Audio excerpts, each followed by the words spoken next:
선한 사람 TV를 애청하고 계시는 성도 여러분, 안녕하십니까? 여러분들 영육간에 건강하시기를 기원합니다. 오늘도 계속해서 성령의 사역 6번째 말씀을 드립니다.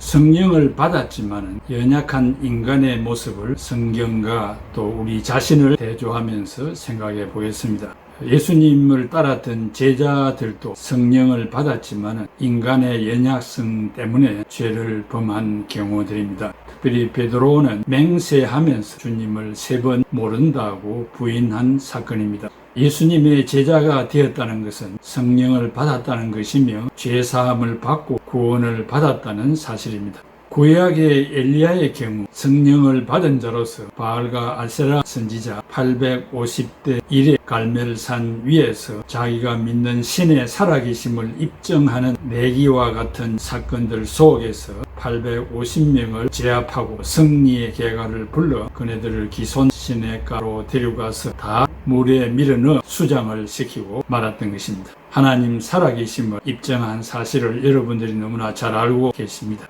그럼에도 불구하고 정치적인 두려움이 있어서 혹시 보복을 당하지 아니할까 하여 40일 주야를 쉬지 않고 다른 박지를 쳐서 호렙산으로 도망을 친 모습을 보게 됩니다. 3년의 긴 세월 동안 예수님을 따랐던 제자들도 예수님께서 정치적인 압박을 받는 모습을 목격하고 다들 고향으로 도망치고 말았습니다. 예수님과 생사고락을 같이 하면서 살았던 신앙적으로 추종을 불허하였던 제자들 어찌 그리 비겁한 처신을 하였는지 안타깝게 생각합니다. 그러한 상황이 오늘 우리 자신들에게 온다면 어떠했을까? 인간의 한계 상황을 생각해 보기도 합니다. 3년 동안 주님을 섬겼던 베드로가 주님을 모른다고 부인하고 배반할 수밖에 없었던 인간들의 그 연약성을 비난해서는 안 될 것입니다. 이미 그 시점에 다른 제자들은 다 고향으로 도망치고 말았습니다. 이러한 성경을 읽으면서 우리 자신의 연약성을 성찰하는 기회가 되어야 할 것입니다.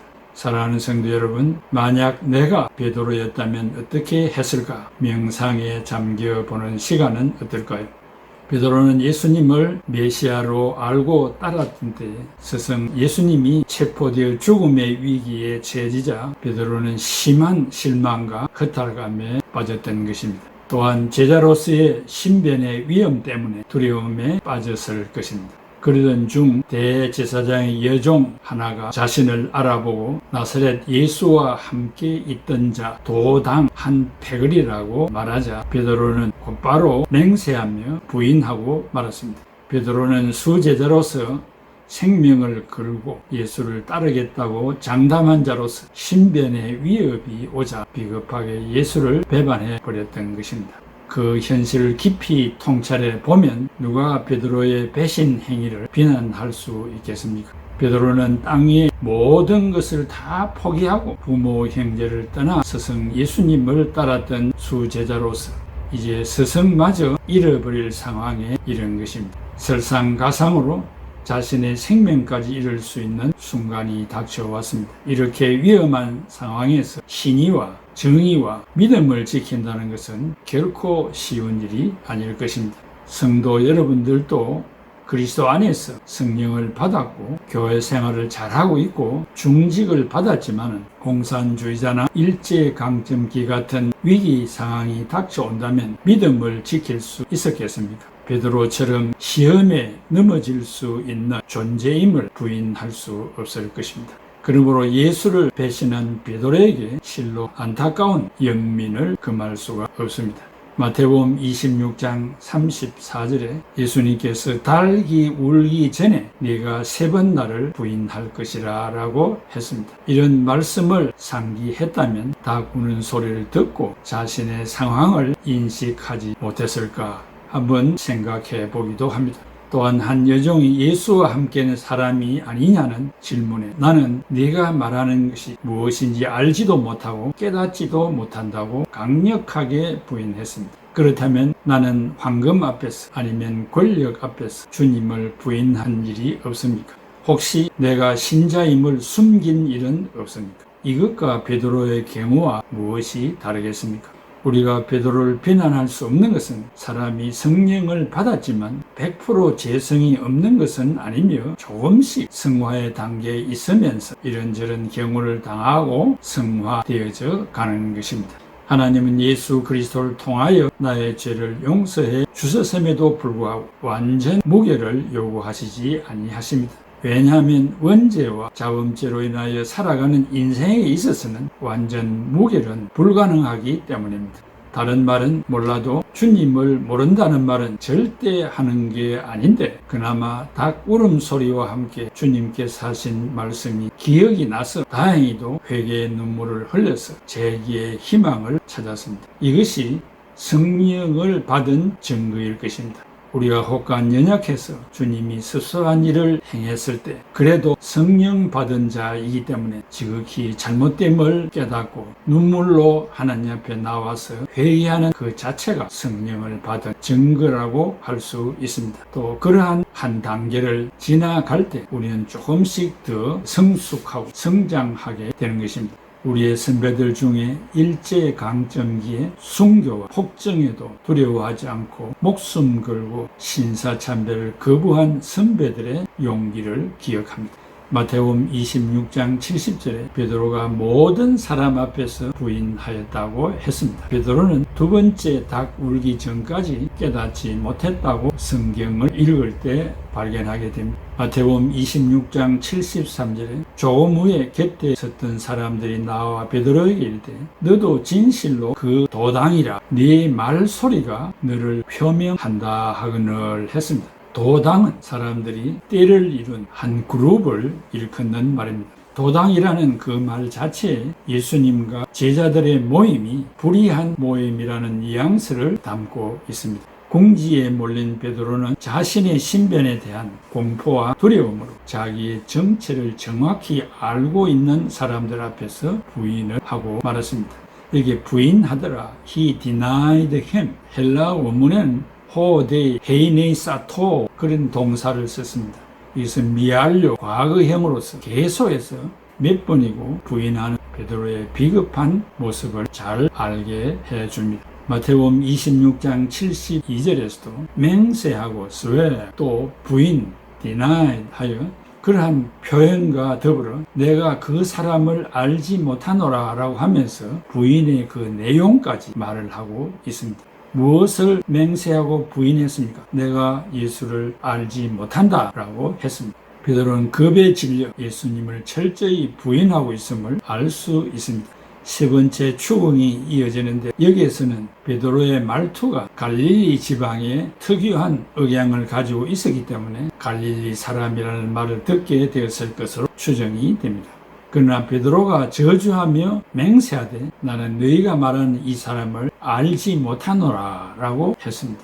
그러나 베드로는 저주하고 맹세하여 말하기를 나는 당신들이 말하는 그 사람을 알지 못합니다 라고 거듭 말했습니다. 저주하며 맹세하면서 부인했습니다. 유력한 증거를 지닌 다수 사람들로부터 집중 추궁을 당하자 베드로는 그 상황을 모면하려고 저주하며 맹세까지 하면서 예수를 부인하기에 이르렀습니다. 처음에는 단순히 모른다 부인하던 그가 두 번째는 맹세로서 부인하고 세 번째는 저주까지 하면서 맹세하게 된 것입니다.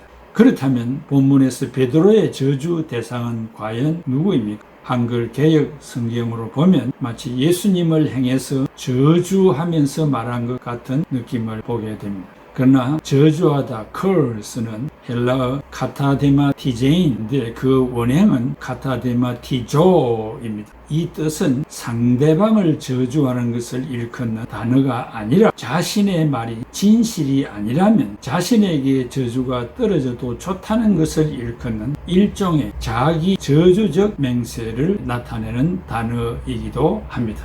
그러므로 베드로는 예수님을 저주한 것이 아니라 예수를 알지 못한다는 말이 결코 거짓이 아니라는 사실을 표명하기 위해서 자신에게 저주의 맹세를 한 것입니다. 본 단락에 드러나고 있는 베드로의 태도는 연약한 인간의 단면을 잘 보여줍니다. 베드로는 예수의 수제자로서 생명을 걸고 예수를 따르겠다고 장담한 장본인이었습니다. 누가복음 22장 33절에 그가 말하되 주여 내가 주와 함께 오게도 죽는 데에도 가기를 각오하였나이다 라고 말을 했습니다. 그런 그가 신변의 위협을 당하자 비겁하게 예수를 배반해 버린 것입니다. 그러나 우리 중에 누가 베드로의 배신 행위에 돌을 던질 수가 있겠습니까? 누가복음 22장 61절에서는 닭이 두 번째 울자마자 주께서 돌이켜 베드로를 보셨다라는 사실이 기록되어져 있습니다. 베드로는 닭이 두 번째 울자 예수님의 말씀이 생각났을 것이고 재판석에 서 계시는 예수님 쪽으로 눈을 돌렸을 것입니다. 예수님 또한 불쌍히 여기는 마음으로 베드로를 향했을 것입니다. 예수님의 눈과 베드로의 눈이 마주치자 잘못을 깨닫고 대성통곡을 하게 된 것입니다. 이것이 바로 성령을 받은 증거인 것입니다. 가룟 유다는 전혀 회개도 없었고 통곡도 하지 않냐고 자기 갈 길로 가고 말았습니다. 그 이유는 구원받지 못한, 성령을 받지 못한 형식적인 제자였기 때문입니다. 베드로는 달리 두 번째 울고 주님의 눈과 마주치자 너무 부끄럽고 고통스러운 심경으로 대제사장의 집 밖으로 나갔을 것이며 땅에 주저앉아서 목 놓아 통곡했을 것입니다. 우리들도 완벽한 인간이 되려고 하지 말고 성령으로 순간순간 잘못을 깨닫고 자백하여 교정하며 새로워지려고 노력하며 최선을 다하며 살면 되는 것입니다. 둘째로 만사를 성령의 이름으로 행해야 합니다. 성령 안에서 기도해야 됩니다. 에베소 6장 18절에 성령 안에서 기도하라는 말은 성령님이 무엇을 위하여 기도해야 하는지를 가르쳐주는 기도대로 하는 것입니다. 또한 하나님의 뜻을 따라 기도하는 것입니다. 하나님의 뜻은 하나님이 원하시는 것인데 성경 말씀에 어긋나지 않는 기도를 하는 것입니다. 또한 성령의 통제를 받는 것입니다. 잡된 생각들과 인간적인 기도를 다 틀어버리고 거룩한 심령으로 하나님 앞에 적나라하게 기도하는 것을 바랍니다. 두 번째는 성령으로 봉사해야 됩니다. 빌립보 3장 3절 하나님의 성령으로 봉사하며 했습니다. 이 봉사라는 헬라어는 라틀리오는 킹 제임스 버전과 NIV와 공동 번역에서는 예배, 워십으로 번역을 했습니다. 라틀리오는 라틀리스, 하인이라는 말에서 유래되었습니다. 예배로 번역하는 것이 타당하다고 생각이 됩니다. 성령으로 예배하며 이것은 하나님을 향한 특성을 말하고 그리스도 예수로 자랑하고 사회를 향한 특성이고 육체를 신뢰하지 아니하는 것인 자신을 향한 특성을 말합니다. 무슨 일을 하든지 성령으로 하라는 것입니다. 하나님을 향하여 예수 그리스도를 향하여 이 세상을 향하여 무엇을 향하든지 성령으로 하라는 것입니다.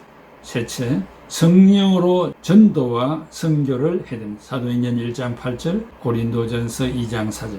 자신의 명예나 스펙을 쌓기 위하거나 실패를 만회하기 위하거나 그런 등등을 위해서 하지 말고 소명감으로 하라는 것입니다. 넷째는 직장 생활도 성령의 힘으로 하라는 것입니다. 고린도전서 10장 31절에 먹든지 마시든지 무엇을 하든지 하나님의 영광을 위하여 하라고 했습니다. 우리는 성령을 받은 자로서 별 수 없는 인간으로 연약한 존재고 자기 자신에게 결정적인 위협이 올 때 예수님도 부인하는 어쩔 수 없는 죄성을 가진 인간임을 베드로의 사역을 통해서 살펴보았습니다. 그러나 그러한 위기에 속해 있던 베드로가 주님이 자기 자신의 십자가를 앞에 놓고 심판받는 자리에서 베드로의 마음을 읽어보시고 불쌍히 여기서서 밖에 서 있는 나를 부인하는 저 베드로를 향해서 눈을 돌이켰습니다.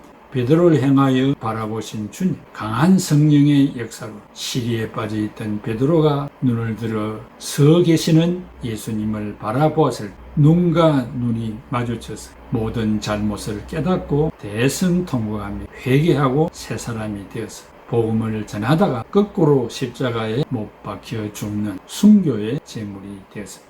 성령을 받은 자는 그 마지막이 아름답고 하나님의 영광을 선보하게 됩니다. 성령 받은 자는 기도하는 것을 위세하여 매사 성령의 이름으로 하는 것입니다. 성령님과 의논하는 것입니다. 성령님에게 물어보는 것입니다. 성령님의 뜻대로 살아가는 삶이 바로 성령 받은 자의 특성이 되겠습니다. 오늘 우리 실패하고 어려움을 당하는 난망 중에 있는 자를 비난하지 말고 그를 위해서 기도하며 자기 자신을 돌아보는 우리 자신들이 되기를 중심으로 바람하지 않습니다. 우리 성가고 한 곡을 듣겠습니다. 감사합니다. 갈릴리 바닷가에서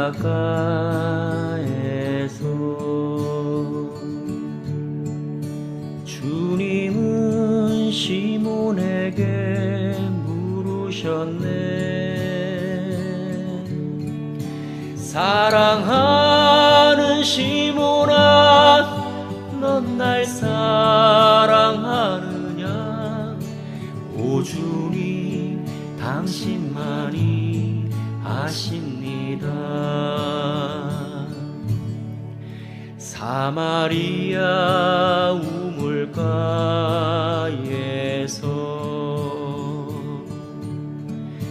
주님은 여인에게 물으셨네.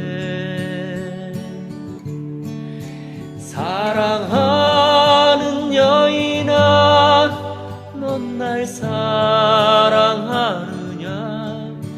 오 주님, 당신만이 아십니다. 사랑하는 여인아, 넌 날 사랑하느냐? 오 주님, 당신만이 아십니다. 오 주님, 당신만이 아십니다.